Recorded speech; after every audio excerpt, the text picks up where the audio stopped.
सद्गुरु मुझे ये भी बताइए, इन सिद्धियों का लाभ क्या होगा? उन्होंने कहा यश बढ़ेगा, मान बढ़ेगा, जीवन सुविधापूर्ण हो जाएगा, खुद का स्वाभिमान जागृत होगा, अंदर से लगेगा कि मैं कुछ हुआ हूँ, कुछ पहुँचा हूँ, कुछ जीवन में घट गया, मेरी साधना भक्ति ने मुझे कुछ तो दिया। अब शिष्य ये पूछता है कि एक बात बताओ प्रभु, ये सारी सिद्धियां जो आप मुझे देना चाह रहे हैं, ये विभूतियां, ईश्वर मिलेगा क्या? इन सब के माध्यम से मैं ईश्वर को पा सकूंगा? तो उन्होंने कहा नहीं, ये साधक नहीं बनेंगे। इनमें अगर थोड़ा सा भी प्राप्त करके अहंकार आ गया तो फिर पीछे चले जाओगे। ईश्वर की प्राप्ति में ये सहयोगी बन सकते हैं, लेकिन बाधक अधिक है, क्योंकि उतना संयम, स्वयं से सारी सिद्धियां छिपाकर दुनिया से छिपा के चलें, दुनिया का भला कर दें, और मैं भला कर दूं, मेरी छाया से भला हो जाए, लेकिन मुझे भी ना पता लगे कि मेरे द्वारा भला हुआ है।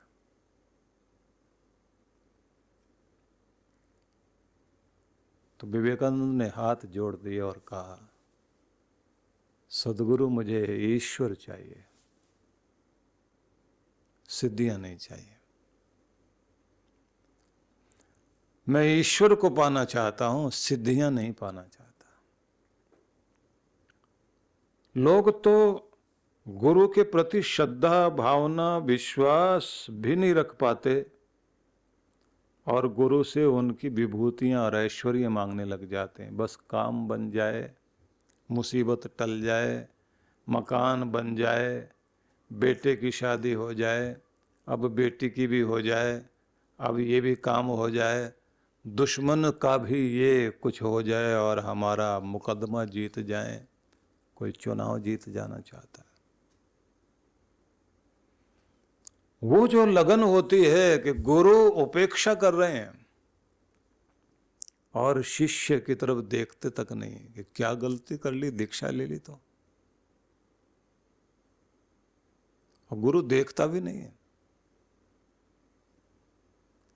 तो शिष्य यह भी नहीं पूछता कि क्या गलती हो गई, वो तो इतना प्रेम में बंधा हुआ है, बस देख लिया, खुश है। वो देखे ना देखे, मैंने दर्शन कर लिए, मैंने देख लिया, उनकी कृपा, उनके चारों तरफ के ओरा से मैं जुड़ गया और अंदर तसल्ली हो गई। बच्चा नाराज होके भी चला जाए ना किसी दूसरे शहर में,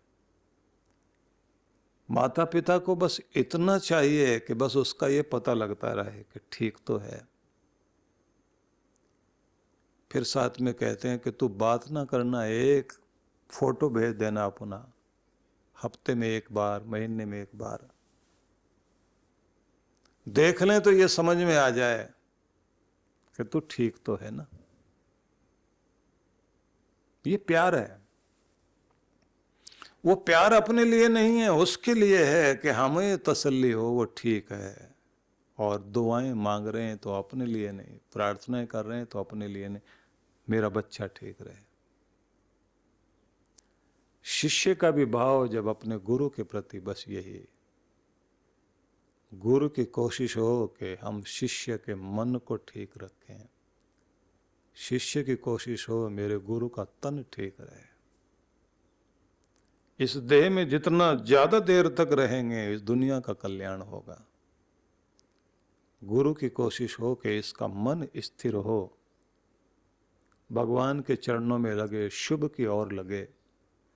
संसार के कार्य तो होते रहेंगे कम और ज्यादा, चीजें कम ज्यादा मिलती रहेंगी, लेकिन इसका मन कमजोर नहीं पड़ना चाहिए। जब ये कृपा होती है तो ध्यान रख लीजिए, लिखा है ग्रंथों में, अरहत गीता में कहा है, गुरु नेत्रम गुरु दीपम गुरु चंद्रमसौ गुरु, गुरु सूर्य चंद्रमसौ गुरुर्देवो गुरुर्पंथा दिग गुरु सदगतिर गुरु। तो यहां इतना अद्भुत श्लोक है जिसमें सबसे पहले कहा गुरु नेत्र है, कि गुरु आपके जीवन में नेत्र बनता है। जब अर्जुन ने कृष्ण से कहा मैं आपका स्वरूप जानना चाहता हूं, आप कौन हैं, क्या हैं, तो भगवान कृष्ण ने उसे कहा कि मैं तुम्हें दिव्य दृष्टि दूंगा जिससे तुम मुझे देख पाओगे। वो नजर जिससे संसार समझ में आया, खुद का रूप समझ में आए, भगवान को समझ सके व्यक्ति, वो नेत्र देने का कार्य गुरु करता है। वो गुरु दृष्टि है। ऐसे समझ लीजिए एक दृष्टिकोण देता है गुरु। उस दृष्टिकोण के कारण ही आपको संसार, स्वयं, कर्तव्य और ईश्वर का मार्ग समझ में आता है। गुरु दीपम, आंख तो हो लेकिन बाहर रोशनी ना हो, आंख मिल जाए लेकिन बाहर अंधेरा बहुत हो तो उस समय भी मुश्किल हो जाती है। तो इसलिए कहा है कि गुरु दीप भी बन जाता है, और गुरु दीप बनकर के ये कहता है कि तुम्हें दूर तक नहीं समझ आएगा कि कहाँ जाना और क्या करना, तो एक एक कदम बढ़ाता जा, हर कदम के बाद तुम्हें रास्ता दिखाई देता रहेगा। लेकिन अगर तुम यहीं रुके रह गए तो रास्ता नहीं दिखाई देगा। इसलिए चलते रहने से ही मार्ग सूझता है। सूर्य चंद्रमसौ गुरु, सूरज और चंद्रमा बनकर गुरु ही व्यक्ति के जीवन में प्रकाश करता है।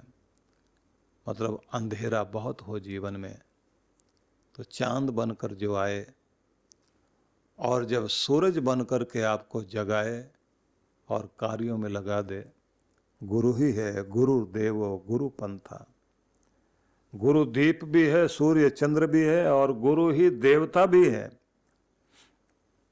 साथ में कहा गुरुर्देवो गुरुर्पंथा, गुरु ही पथ भी है, मार्ग भी गुरु ही बनता है कि बस मेरे पीछे चले आओ, मुझे अपनाओ, मैं जैसे कर रहा हूं तू कर, खुद ही मार्ग बन जाएगा। दिग गुरु सदगतिर गुरु, और दिग्मंडल, दिशाएं, दिग्भ्रमित हो जाता है व्यक्ति, इधर जाऊं उधर जाऊं, किधर जाऊं, चौराहे पर आकर खड़ा हो गया। तो दिशा देने का कार्य भी गुरु ही करता है कि व्यक्ति अंदर से उसको सूझे कि मुझे जाना इधर है। और फिर कहा सदगति भी गुरु बनता है। व्यक्ति की सदगति के लिए गुरु कृपा करता है। लेकिन कहा गया है गुरोर आज्ञा कर्णम ही सर्व गुणेभ्यो अतिरिच्यते, गुरु की आज्ञा पालन करना ही सब गुणों से बढ़कर गुण है। जब व्यक्ति गुरु के आदेश को मानकर चलता है, कहते हैं यही सबसे बड़ा गुण है, क्योंकि गुरु के आदेश में रहना आसान बात नहीं है। गुरु के आज्ञा का पालन करते हुए और उसके अनुसार स्वयं को चलाना ये इतना आसान नहीं है, क्योंकि हमारा अंदर का अहंकार बोलता है ये ठीक है, ये ठीक नहीं है, इधर जाऊं या इधर नहीं जाऊं।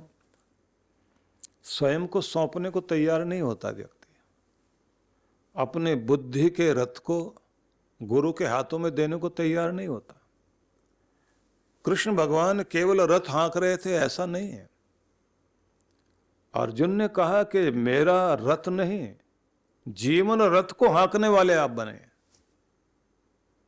मेरा जीवन जिधर जाना चाहिए मेरे इस रथ को आप मोड़ कर ले जाएं। जिधर मुझे जाना चाहिए उधर आप मुझे लेकर चलो। और फिर वो कर्म करता जाता है और कृष्ण उसको लेकर चल रहे हैं। कुछ लोगों ने बड़ा विचित्र विचित्र कहा कि अर्जुन तो खड़ा खड़ा पांव के इशारे से कृष्ण के शरीर को छूता था और दाईं तरफ छू दिया तो इसका मतलब इधर मुड़ना है, बाईं तरफ छू दिया तो इसका मतलब इधर मुड़ना है, बीच में छू दिया तो इसका मतलब सीधा जाना है। ऐसा नहीं था। दोनों का मन इस तरह मिला हुआ है, दिशा दे रहे हैं कृष्ण और कार्य कर रहा है अर्जुन।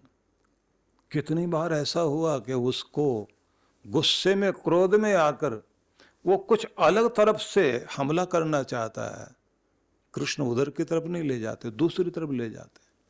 तब उसको समझ में आता है कि यही ठीक था, तो आखिर में उसने सौंप दिया अपने आप को। आप अगर थोड़ी बहुत गाड़ी चलाना जानते हो, कार चलाना जानते हो और अपने ड्राइवर के साथ बैठे हो, तो आपका ध्यान बार बार पहले तो यही जाता रहेगा कि ये गलत चल रहा है, इसको ऐसे चलाना चाहिए था, इसको ऐसे ओवरटेक करना चाहिए था। और ज्यादा आप कई बार क्या करते हैं, उसे टोकने लग जाते हैं, ऐसे नहीं चलो, वैसे चलो, इधर देखो उधर देखो, इतना फास्ट चलो, यहां ब्रेक लगाना चाहिए था। और ड्राइवर अंदर अंदर सोच रहा होता है कि अगर ऐसी बात है तो फिर मुझे पीछे बैठाओ, तुम चलाओ गाड़ी, या तो मुझे सौंपिए या खुद चलाइए। पर बेचारा बोल नहीं सकता, जॉब करना उसने। लेकिन जब व्यक्ति आनंदित होकर गाड़ी में बैठना चाहता है तो उसको, ड्राइवर को अपनी गाड़ी सौंपनी पड़ती है, अपने आप लेकर चलेगा। उसे तो सिर्फ बताना है कि यहां जाना है और आप दृश्य देखते हुए चलिए, फिर आपको दबाव नहीं आएगा। हर वो व्यक्ति जो गाड़ी चलाना जानता है और गाड़ी ड्राइवर चला रहा हो तो उसका ध्यान उसकी गलती पर ही रहता है। अर्जुन जानता सब कुछ है, लेकिन उसका सबसे बड़ा गुण यही है कि उसने अपने गुरु को सब सौंप करके खुद निश्चिंत हो गया, ये लेकर चलें और मैं अपना कर्तव्य कर्म करूं। गुरु की आज्ञा पालन करना बड़ा महत्वपूर्ण गुण माना जाता है। लेकिन ये भी बात ध्यान रख लीजिए, कुछ लोग ऐसे होते हैं कि जिनको जन्मों जन्मों की साधना के परिणाम स्वरूप अगला जो जन्म मिलता है वो ऐसा जीवन मिल जाता है, जैसे गीता में भगवान श्री कृष्ण ने समझाया, किसी ऐसे श्रेष्ठ परिवार में जन्म होगा, धर्म वाला परिवार है, या कोई ऐसा श्रीमंत का परिवार है जहां धर्म भी है, समृद्धि भी है, तो भगवान ने जन्म वहां दे दिया, धर्म भी साथ में दे दिया, साधन दे दिए, सारी चीजें सुख सुविधा है। लेकिन उन सुख सुविधा के बीच भी आदमी धार्मिक है, ध्यान करता है, सेवा करता है, सरल होकर चलता है, या फिर योगियों के कुल में जन्म मिलेगा। कुछ के साथ ये कृपा होती है कि छोटी सी आयु में ही कृपा हो जाएगी, और ऐसा होता है। स्वामी चरणदास जी महाराज थे, उनको 5 वर्ष की उम्र में स्वप्न में दर्शन हुए गुरु के, और सुखदेव मुनि ने उनको स्वप्न में ही दीक्षा भी दी, ये मंत्र जपना तूने,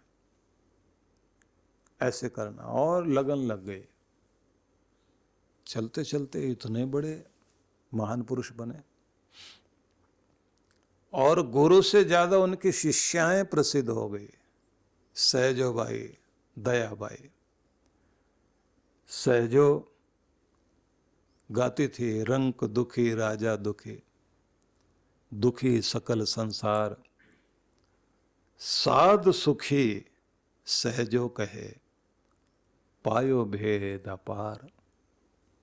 जिसने अपने आप को परमात्मा के चरणों में लगाया, अंदर से शांति और संतुष्टि आई, प्रभु के दर्शन हुए, बस वही सुखी है। नहीं तो इस दुनिया में दुख ही दुख रहेगा कि भेद मिला भगवान की शरण जाने से, कि सुख का मार्ग भीतर है बाहर नहीं।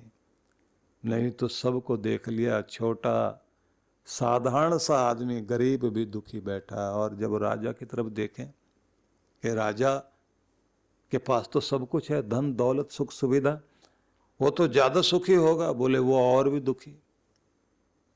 छोटा बड़ा सब कोई दुखी, दुखी सकल संसार, सारा संसार दुखी दिखाई देता है।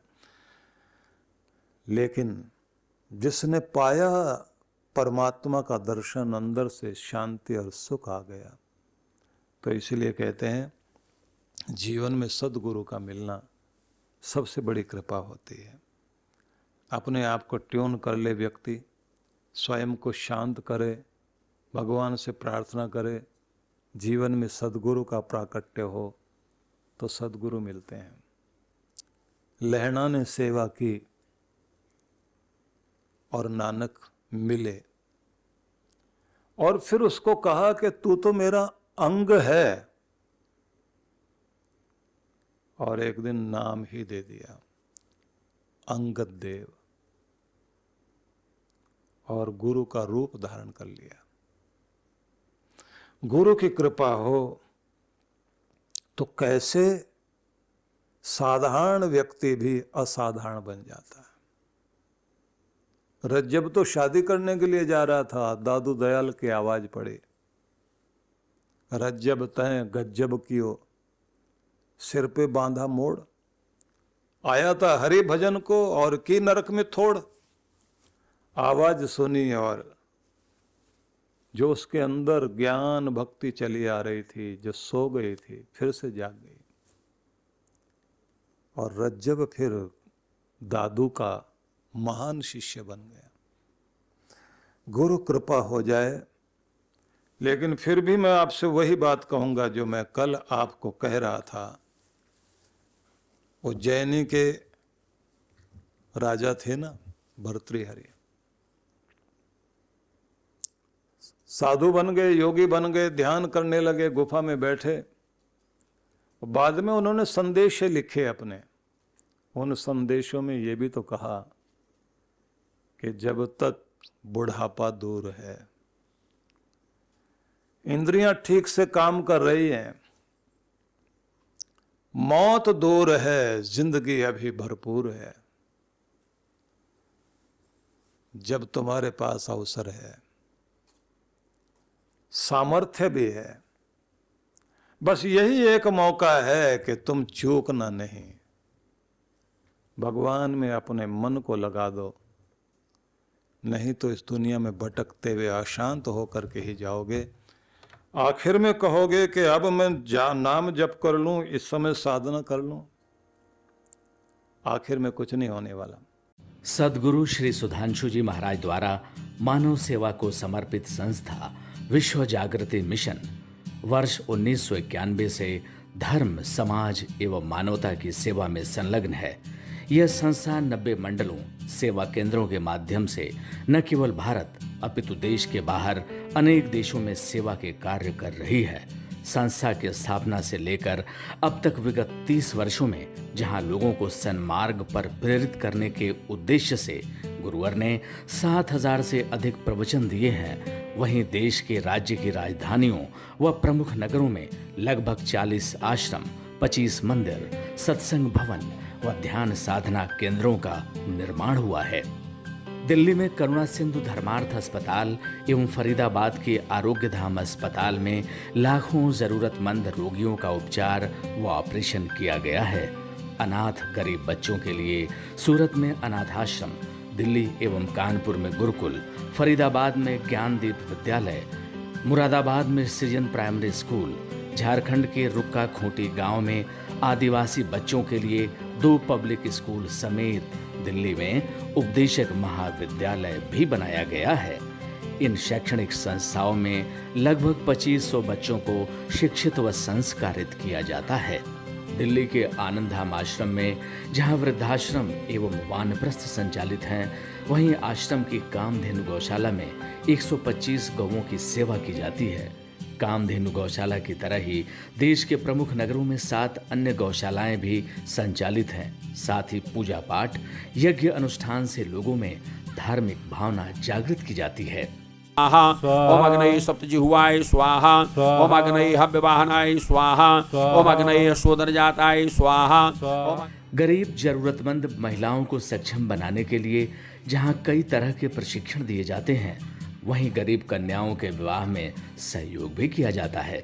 प्राकृतिक आपदा जैसे कि बाढ़, भूकंप, तूफान आदि में जहां मिशन द्वारा प्रधानमंत्री राहत कोष में सहयोग किया जाता है, वहीं जैसे वर्तमान में चल रही महामारी कोरोना संकट काल में जरूरतमंदों को भोजन, राशन किट व सांसों के संकट से जूझ रहे जरूरतमंद मरीजों को देश विदेश से मंगाकर ऑक्सीजन कंसंट्रेटर बांटे गए।